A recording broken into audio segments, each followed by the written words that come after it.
6 erros comuns de quem vai realizar uma cirurgia. Sim, pessoal, e é claro que esse título é para chamar a atenção, porque as pessoas elas não vão errar e isso não vai colocar ela em risco de vida.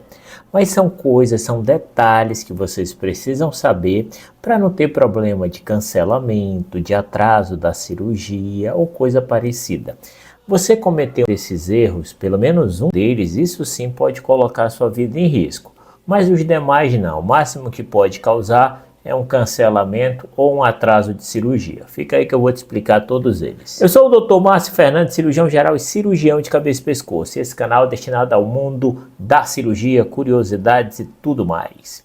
Pessoal, quando nós falamos desses erros comuns, muitos deles vão ser causados de forma inocente, justamente ou pelo paciente não sabia que aquilo era um erro, ou por falta de orientação. E a gente sabe que isso é muito mais comum do que a gente imagina. O paciente ir realizar sua cirurgia e não ter as orientações necessárias para aquele procedimento. E aqui nós vamos falar 6 dos tipos mais comuns que podem ocorrer. O primeiro dos erros, que eu considero um erro, e isso ocorre muitas vezes porque o paciente ele até se sente intimidado, dependendo do médico que está atendendo ele, é não tirar todas as dúvidas que ele tem antes de um procedimento.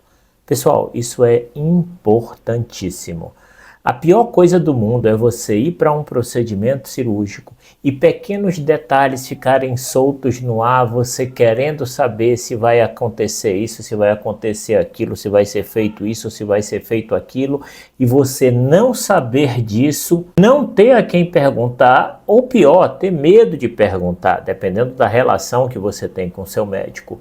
Isso é péssimo, porque isso gera ansiedade, isso gera um certo temor, isso gera um certo medo, da tipo aquela sensação, pessoal, de que você está na mesa de cirurgia, meu Deus, e agora daqui eu não posso sair, será que vai dar tudo certo, será que eles vão fazer isso, será que vão fazer aquilo? É a sua vida que está ali, então é o seu bem mais precioso, é a coisa mais importante que existe, não pode existir dúvidas quando o produto que está sendo negociado, digamos assim, é a sua vida.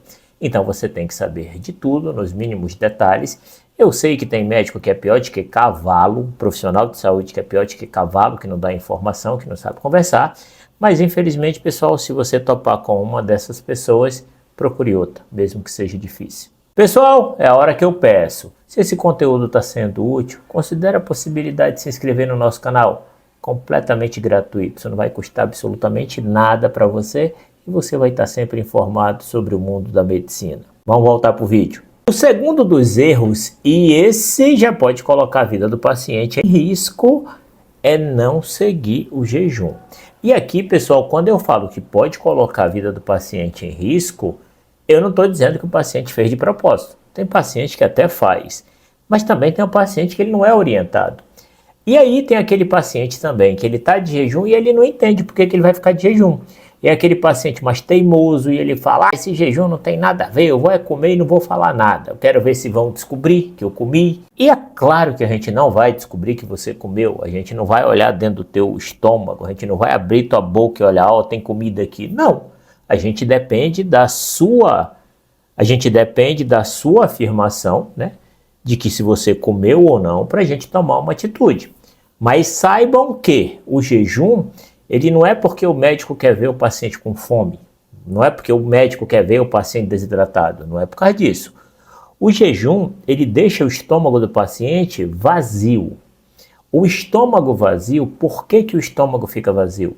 Porque no momento da anestesia, onde o paciente ele fica completamente relaxado, sem nenhum tipo de reflexo, se o estômago do paciente estiver cheio, todo alimento, toda a secreção que tem dentro do estômago, como relaxou, todos os músculos vai voltar para a boca do paciente e entrar na traqueia e, consequentemente, ir para o pulmão e gerar uma pneumonia gravíssima que tem a ver com a acidez do estômago, ou seja, aquele ácido do estômago entra no pulmão e sai digerindo tudo. Isso é um tipo de complicação gravíssima que ocorre justamente porque o estômago daquele paciente estava cheio no momento da anestesia. E aí o médico ele pede o jejum. Se o paciente diz que fez jejum e não fez, o médico não tem como adivinhar esse tipo de coisa. Então entendam, isso não é porque o médico quer, isso é para a sua segurança, para a segurança do paciente. Quando for de jejum, pessoal, eu comi, eu tomei água, é só falar aquela cirurgia, ou ela vai ser remarcada, ou ela vai ser postergada até que o tempo de jejum necessário ocorra. E aí a pessoa fala, eu soube do fulano que teve um problema, foi para a emergência do hospital e operaram ele direto. E ele tinha acabado de comer. Pessoal, aí é emergência, né? Se ele não for operado, ele vai morrer. Essas são as situações que você opera sem jejum. Se ele vai morrer, se ele não operar, o jejum vai fazer diferença? Não, porque aí a gente está fazendo um balanço de risco e de benefício. E até a técnica de anestesia muda, né? Quando a gente sabe que é um paciente de emergência, todos os pacientes de emergência a gente considera ele com o bucho cheio, com a barriga cheia. A própria anestesia é diferente justamente por causa disso. O terceiro erro que um paciente pode causar, e esse sim é do paciente, se ele não relatar, é omitir doenças e alergias ou reações a medicamentos. E omitir que toma medicamentos. Pessoal, existem doenças que interferem diretamente no procedimento cirúrgico, no resultado desse procedimento cirúrgico. E existem medicações que interagem de forma negativa com as medicações que vão ser utilizadas durante seu procedimento cirúrgico. Além do que, se o paciente tem alergia a algum medicamento, é claro que tem que ser de conhecimento do médico para que aquele medicamento não seja realizado no momento da sua cirurgia. E esse tipo de informação o médico não tem como adivinhar. Assim como o médico não tem como ver a barriga do paciente por dentro para ver se tem comida, ele não tem como saber como é lá na sua casa, como é as medicações que você toma. Tem doenças que elas não estão na cara do paciente, então o médico precisa saber disso.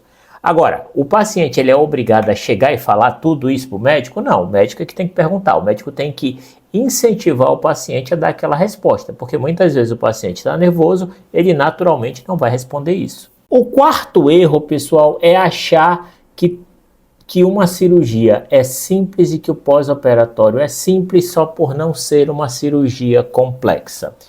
Pessoal, todo procedimento cirúrgico que envolva manipulação de tecido, cortes de tecido, injeção de medicamentos, mesmo que sejam medicamentos de anestesia local, coisa que o odontólogo faz todo dia, coisa que no pronto-socorro faz todo dia, não pode ser subestimado. Se trata de um procedimento médico que, apesar de pequena, mas tem risco de complicações. Então a gente nunca pode brincar com esse tipo de coisa. O quinto erro, e isso daqui é um erro que pode trazer uma despreocupação inocente ou excesso de cuidado sem necessidade. É quando você vai comparar a sua doença e o seu procedimento cirúrgico com a de outra pessoa. Você é único, a sua cirurgia é única, o seu estado de saúde no momento da sua cirurgia, ele é único. E as possibilidades de complicação que você tem ou não também são únicos. E até a forma que você vai reagir a essas complicações também é único. Então, quando a gente fala de saúde, pessoal, são coisas incomparáveis. E é incomparável e é arriscado você fazer isso porque você pode comparar com um procedimento extremamente simples, que pode não ser o seu caso, e o contrário, achar que é uma coisa absurdamente complexa e que não tem nada a ver com o seu caso. E o sexto e último caso é o preparo emocional. E aqui, pessoal, eu não vou dizer assim, mulher tem que ficar calma para operar. Isso não existe. Quem é nervoso, quem é ansioso, é difícil você controlar isso. Mas o que você tem é que trabalhar o seu medo. Por quê, pessoal? A gente, naturalmente, até quando você vai operar, você sabe de tudo e você não tem medo. Por exemplo, eu fui operar. Eu opero quase todo dia, eu sei tudo do centro cirúrgico. Quando eu fui operar, eu praticamente estava na sala de casa, todo mundo eu conhecia. E a gente fica nervoso. Uma noite antes da minha cirurgia, eu fiquei acordando toda hora, como se eu fosse viajar de madrugada e ficasse com medo de perder o voo. Essas coisas, elas fazem com que você tenha um sono não muito bom, não reparador, faz com que você fique mais cansado para o outro dia, que é justamente quando você vai começar a se recuperar. Agora imagine isso para uma pessoa que já tem uma ansiedade, medo muito maior. Então essa pessoa vai dormir muito pior do que uma pessoa que naturalmente vai saber levar aquilo com mais tranquilidade. Eu não estou dizendo para você não ter medo, o que eu estou dizendo é para você trabalhar esse medo. E como é que você trabalha isso? Com aquele primeiro item lá que eu falei, informação, sabendo tudo que vai acontecer com você, sabendo sobre a segurança do procedimento. É isso que vai te deixar mais tranquilo. Pessoal, se esse conteúdo foi útil, considerem a possibilidade de se inscrever no nosso canal. Completamente gratuito, eu ganho a presença de vocês e vocês recebem vídeos quase diários. Um abraço no coração de vocês, fiquem com Deus, tudo de bom para a família de vocês. Lembrem-se de aproveitar a vida com quem faz bem para vocês. Se afastem de pessoas tóxicas.